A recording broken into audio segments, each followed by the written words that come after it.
to start with the flex developer, we have to, at the beginning, we have to put in the bypass arch. In order to put the bypass arch in, first we are putting the hooklet of the lower molar attachment downward and inward. This is what I'm just doing right now, and it helps the flex developer, the elastic mini rod, not to get caught underneath the attachment. We then take the bypass arch out of the box, maybe curve it a little more so this stays underneath the main arch. So maybe we might even shorten it prior to insertion a little bit, because usually it's too long. So now we insert it into the auxiliary tube and put it back a little bit, and we see normally the hooklet stays right between the canine and the first premolar. So this is very fine. Afterwards we take a Weingart plier and we will make the first bend between the molar and the second premolar, and the second bend we make right underneath the bracket of the second premolar.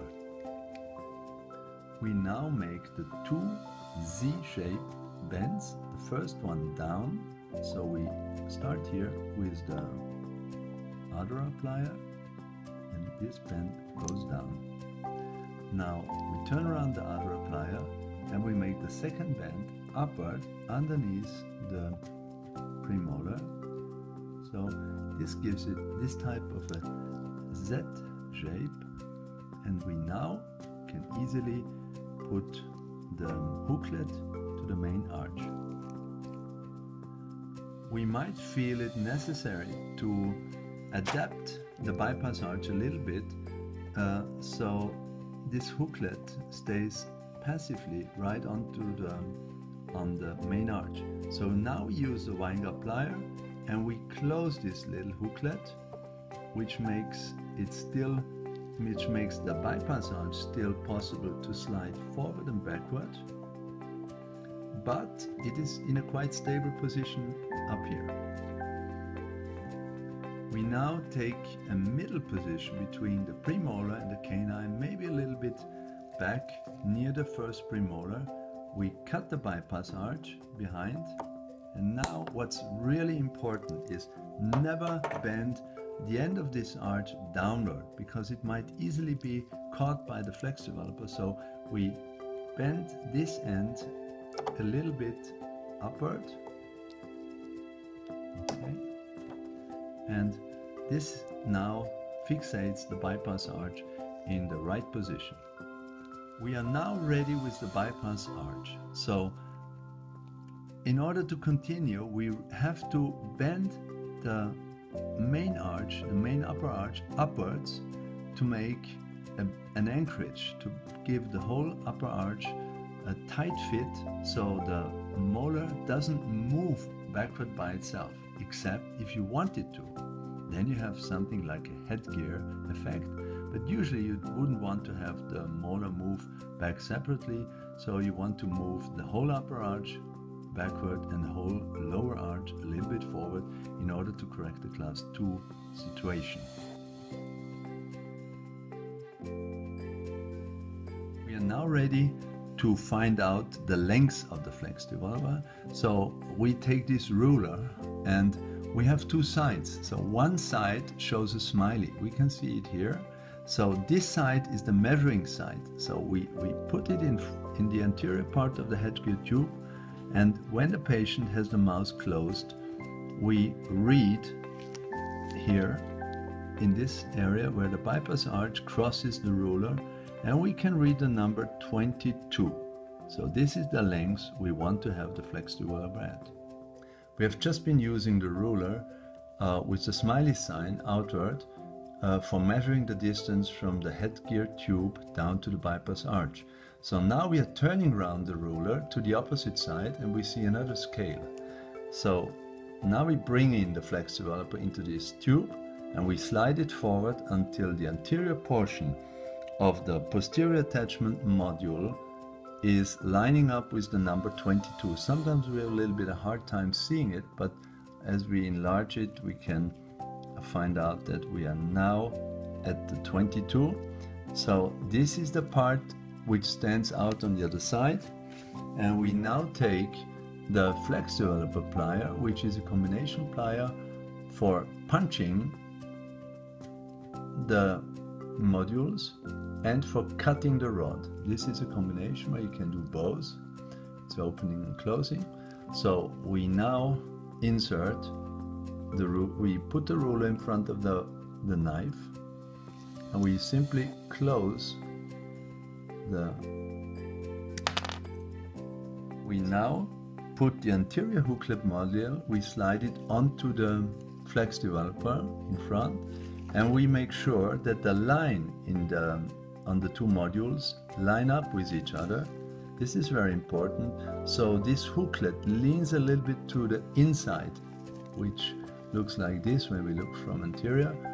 It's coming a little bit leaning to the inside. We'll see this later on.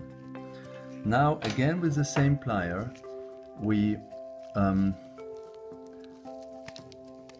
fixate the anterior module, and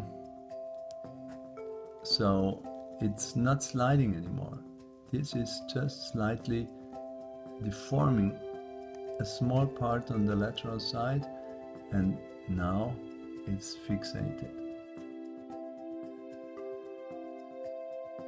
Step is to slide the pin in from behind the headgear tube, which is easy because this disc holds the pin good in position, and we just turn up the last part of the pin a little bit so it can't slide out of the headgear tube anymore.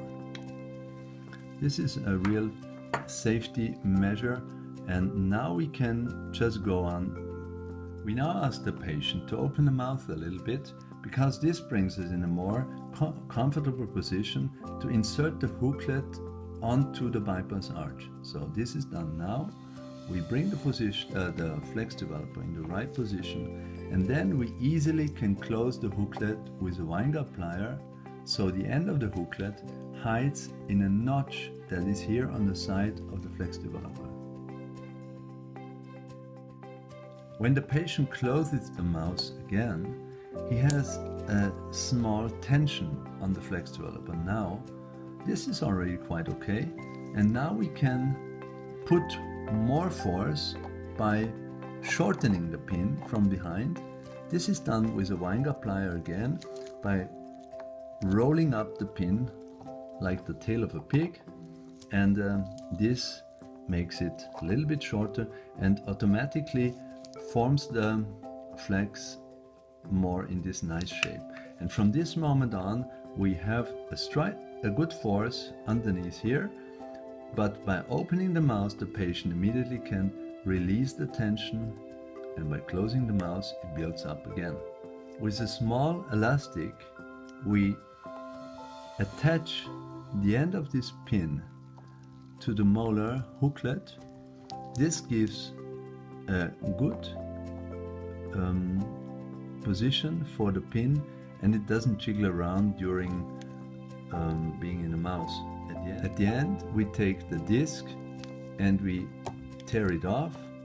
Now the securing disc is removed, and we still have this portion of the pin to later on activate the flex developer after it's already active. This is what we see how we can later activate from behind.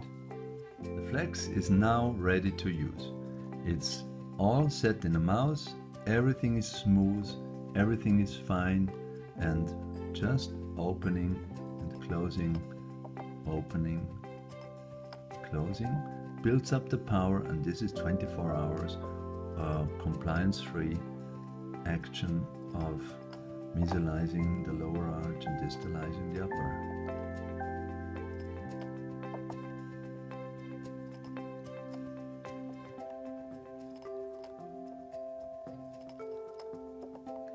it might happen that the bypass arch is a little bit too close to the gingiva, which causes the anterior hooklet module to touch the gingiva.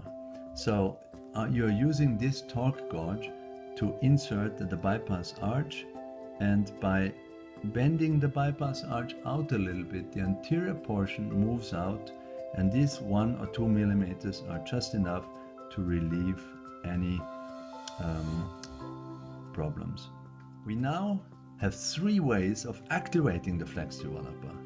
The one is shortening the pin. This is by rolling up the pin a little bit. We'll do this in a moment. The next way is pulling the bypass arch back a little bit. So you need to have a small space here in order to pull it back. But this you will do when the hooklet in front has moved maybe a little bit closer to the canine.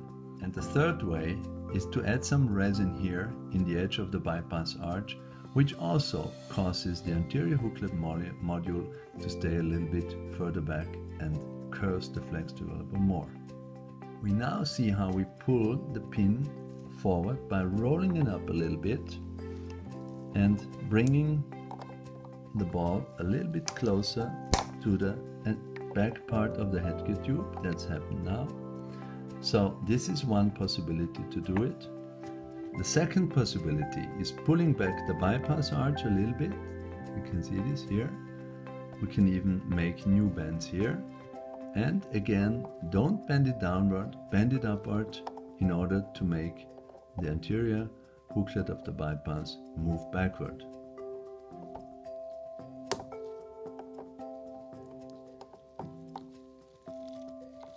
We now come to the third way of activating. We put some resin, clear resin, here at the bend of the bypass arch. We form a bead, and this bead is light cured. And after light curing, we can immediately activate, close, and now the bypass arch is shortened. So it causes the flex developer to bend more. There's also a nice feature that gives the patient the chance to help himself when something happens with the flex developer. This is also good for claustrophobic patients. They need to know that they can remove the flex developer and they are not caught with this thing in the mouth. So just by using a plier, like for cutting nails, you take this anterior part and you open the small hooklet a little bit. This is what the patient can do by itself. It's not really complicated. And now he's asked to open the mouth, and by opening the mouth, he can take it off the bypass hook.